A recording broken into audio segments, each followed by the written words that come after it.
Men, kamu lagi ngapain sih? Kok sibuk banget? Aku lagi nyoba ngatur keuangan untuk bulan depan nih. Soalnya uang jajanku nggak bakal cukup deh. Mana kuota udah mau habis lagi.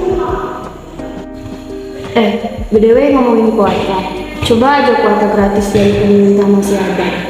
Ya elah, masa meminta sama pemerintah dulu? Pemerintah udah banyak ngeluarin uang buat studi ini itu. Jika semua minta bagian pada APBN, kapan APBN bisa sehat? APBN? Halo sahabat APBN, apakah kalian pernah membuat sebuah rencana anggaran keuangan? Misalnya menyusun daftar penerimaan dan pengeluaran kalian selama 1 bulan, seperti yang dilakukan siswa tadi. Menyusun sebuah rencana anggaran keuangan itu penting banget. Ibaratkan sebuah keluarga yang ingin rekreasi saat liburan sekolah. Meskipun ayah memiliki pekerjaan dengan gaji yang stabil, perjalanan mereka bisa saja tertunda jika biaya rekreasi tidak dianggarkan dengan baik. Rumah tangga saja memerlukan perencanaan keuangan, apalagi sebuah negara. Lantas, apakah negara yang besar seperti Indonesia memiliki perencanaan keuangan?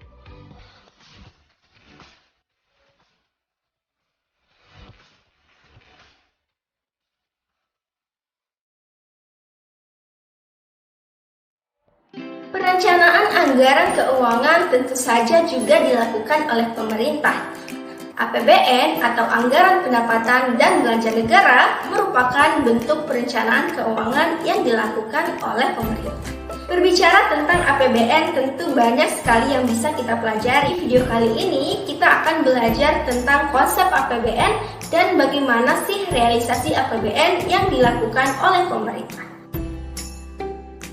Menurut Undang-Undang 1945 Pasal 23 Ayat 1, APBN adalah wujud pengelolaan keuangan negara yang ditetapkan setiap tahun dalam undang-undang, dilaksanakan secara terbuka dan bertanggung jawab untuk sebesar-besarnya kepentingan rakyat Indonesia. Dalam menyusun APBN, pemerintah melalui Kementerian Keuangan akan mengajukan rencana anggaran pendapatan dan belanja negara kepada DPR. Loh, kok harus diajukan kepada DPR? APBN adalah uang rakyat. Dalam mengelola uang rakyat, pemerintah harus mendapatkan persetujuan dari rakyat melalui DPR. Berikut adalah mekanisme penyusunan APBN. Seperti yang disebutkan di dalam undang-undang bahwa APBN ini ditetapkan setiap tahun. Setiap tahunnya tentu prioritas penggunaan anggaran bisa saja berbeda-beda. Fokus APBN di tahun 2023 adalah untuk peningkatan kualitas SDM, pembangunan infrastruktur dasar, reformasi birokrasi, revitalisasi industri, dan juga untuk ekonomi hijau. Pemerintah juga bertanggung jawab secara terbuka untuk menyampaikan realisasi penggunaan anggaran keuangan negara. Yuk kita lihat bersama bagaimana sih realisasi penggunaan anggaran di tahun 2022 ini. Per Agustus 2022, jumlah penerimaan negara adalah 1.764,4 triliun dan jumlah belanja negara adalah sebesar 1.657 triliun. Wow, banyak sekali ya. Secara umum, belanja negara terdiri dari belanja pemerintah pusat dan juga transfer ke daerah-daerah. Di tahun ini, pemerintah telah merealisasikan 1.178,1 triliun untuk belanja pemerintah pusat dan juga 478,9 triliun untuk transfer ke daerah-daerah. Sebanyak 221,9 triliun telah dikeluarkan pemerintah untuk belanja barang yang terdiri dari klaim pasien BPJS, insentif tenaga kesehatan, vaksinasi maupun selisih biodiesel. 87,4 triliun dikeluarkan untuk belanja modal seperti pembangunan gedung, jalan, jembatan maupun jaringan irigasi. Pemerintah juga mengeluarkan belanja subsidi sebesar 139,8 triliun yang digunakan untuk subsidi bahan bakar minyak, pupuk, LPG, rumah, listrik, maupun kredit usaha rakyat. Sebanyak 11,4 juta orang juga telah menikmati APBN dalam bentuk program Kartu Prakerja sebanyak 9,9 triliun rupiah. Dan yang paling penting, adalah anggaran pendidikan sebesar 608,3 triliun. Pemerintah juga menjamin perlindungan sosial melalui anggaran perlindungan sosial sebesar 261,8 triliun.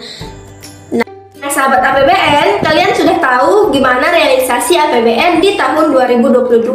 Lalu gimana sih perencanaan keuangan untuk tahun 2023? Dengan mengusung tema optimis dan waspada, pemerintah menetapkan APBN 2023, yaitu 2.463 triliun untuk pendapatan negara dan 3.061,2 triliun untuk belanja negara.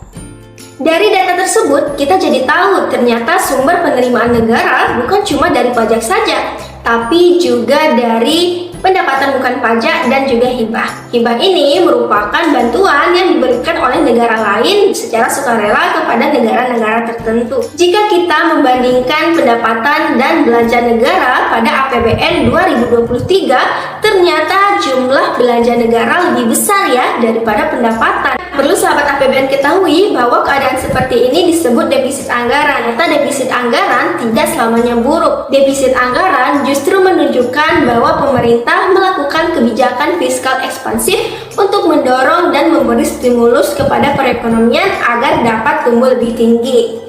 Untuk membiayai defisit anggaran, pemerintah biasanya akan mengeluarkan surat utang atau melakukan pinjaman. Nah, selama utang negara masih pada batas wajar dan digunakan untuk hal-hal yang produktif, tentu sangat akan berpengaruh terhadap pertumbuhan dan pembangunan di negara kita. Nah, sahabat APBN, itulah penjelasan tentang konsep APBN dan realisasi APBN di tahun 2022-2023. Mari bersama-sama kita jaga APBN kita tetap sehat, pulih lebih cepat, bangkit lebih kuat. Semangat!